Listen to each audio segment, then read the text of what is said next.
नमस्कार भक्तगणों, आप सभी का हमारे YouTube चैनल शक्ति सुदर्शन उज्जैन पर स्वागत है। आज की इस वीडियो में हम आपको बताएंगे षटतिला एकादशी का महत्व क्या है व इसी के साथ षटतिला एकादशी व्रत कथा का श्रवण करेंगे। इस वीडियो को अंत तक सुनिएगा।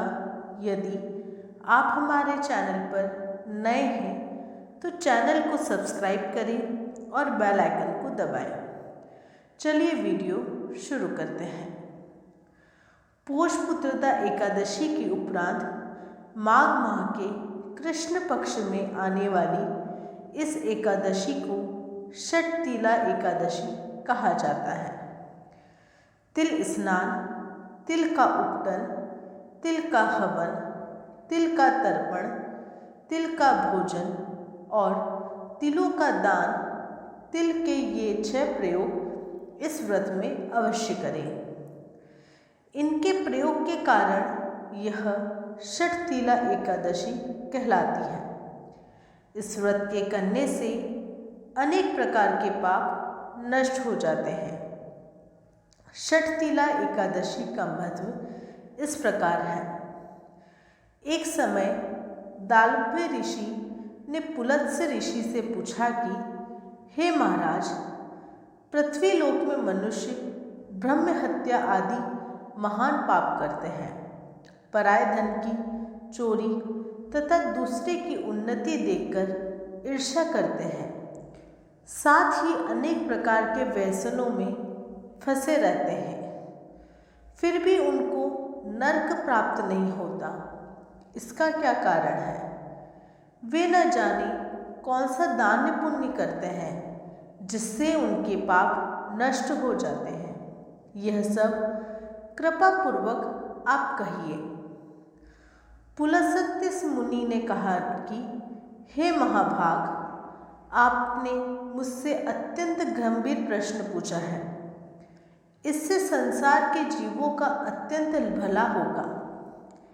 इस भेद को इंद्र आदि भी नहीं जानते, परंतु मैं आपको यह गुप्त तत्व अवश्य बताऊंगा। उन्होंने कहा कि माघ मास लगते ही मनुष्य को स्नान आदि करके शुद्ध रहना चाहिए। इंद्रियों को वश में कर काम, क्रोध, लोभ, मोह, अहंकार, ईर्ष्या तथा द्वेष आदि का त्याग कर भगवान का स्मरण करना चाहिए। पुष्प नक्षत्र में गोबर, कपास, तिल मिलाकर उनके कंडे बनाना चाहिए। उन कंडों से 108 बार हवन करना चाहिए। उस दिन मूल नक्षत्र हो और एकादशी तिथि हो तो अच्छे पुण्य देने वाले नियमों को ग्रहण करें। स्नान आदि नित्य क्रिया से निवृत्त होकर सब देवताओं के देव श्री भगवान का पूजन करें और एकादशी व्रत धारण करें। रात्रि को जागरण करना चाहिए। उसके दूसरे दिन धूप, दीप, नैवेद्य आदि से भगवान का पूजन करके खिचड़ी का भोग लगाएं। तत्पश्चात पेठा, नारियल, सीताफल या सुपारी का अर्घ देकर स्तुति करनी चाहिए। हे भगवान, आप दिनों को शरण देने वाले हैं। इस संसार सागर में फंसे हुओं का उद्धार करने वाले हैं। हे पुंडरीकाक्ष, हे विश्व भावन, हे सुब्रह्मण्य, हे पूर्वज, हे जगतपते, आप लक्ष्मी जी सहित इस तुच्छ अर्घ को ग्रहण करें। इसके पश्चात जल से भरा कुंभ, घड़ा ब्राह्मण को दान करें तथा ब्राह्मण को श्यामा गो और तिल पात्र देना भी उत्तम है। तिल स्नान और भोजन दोनों ही श्रेष्ठ हैं।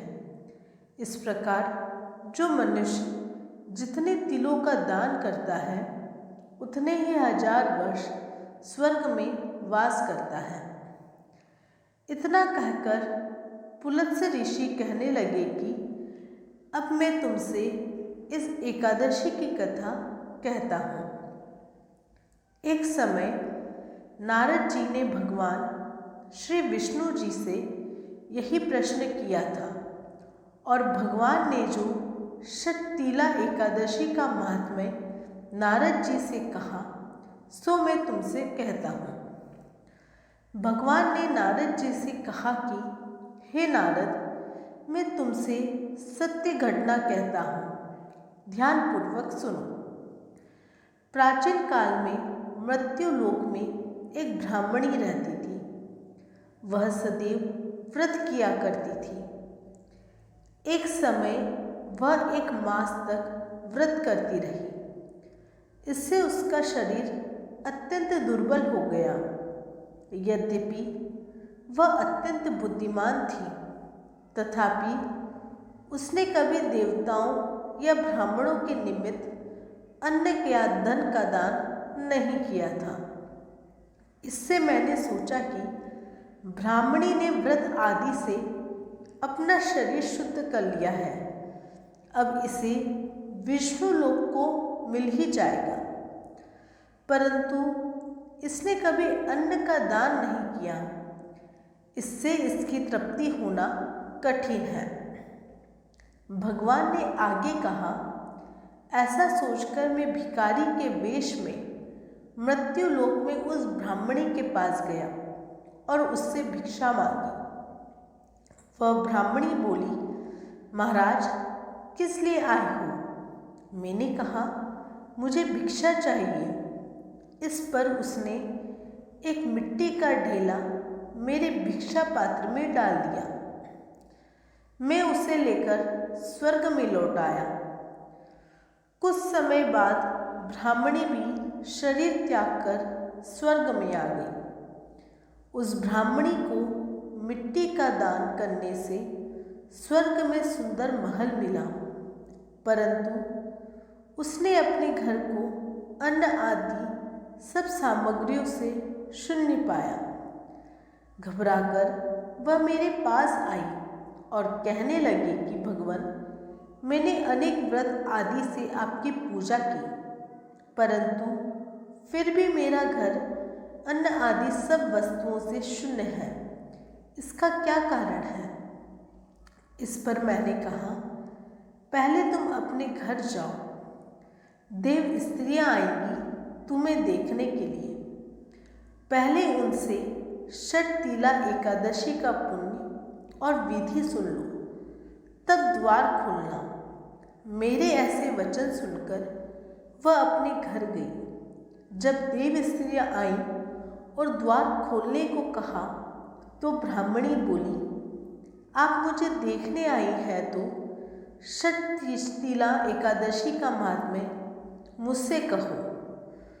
उनमें से एक देव स्त्री कहने लगी कि मैं कहती हूँ। जब ब्राह्मणी ने षटतिला एकादशी का महात्म्य सुना तब द्वार खोल दिया। देवांगनाओं ने उसको देखा कि न तो वह गांधारवी है और न आसुरी है, वरन पहले जैसे मानुषी है। उस ब्राह्मणी ने उनके कथनानुसार षटतिला एकादशी का व्रत किया। इसके प्रभाव से वह सुंदर और रूपवती हो गई तथा उसका घर अन्न आदि समस्त सामग्रियों से युक्त हो गया। अतः मनुष्यों को मूर्खता त्याग कर षटतिला एकादशी का व्रत और लोभ न करके तिल आदि का दान करना चाहिए। इससे दुर्भाग्य, दरिद्रता तथा अनेक प्रकार के कष्ट दूर होकर मोक्ष की प्राप्ति होती है। इस प्रकार षटतिला एकादशी व्रत कथा समाप्त हुई। जय श्री हरि। आपको ये वीडियो कैसी लगी कमेंट बॉक्स में ज़रूर बताएं। हमारे चैनल को सब्सक्राइब करें और बेल आइकन को दबाएं। जय श्री महाकाल।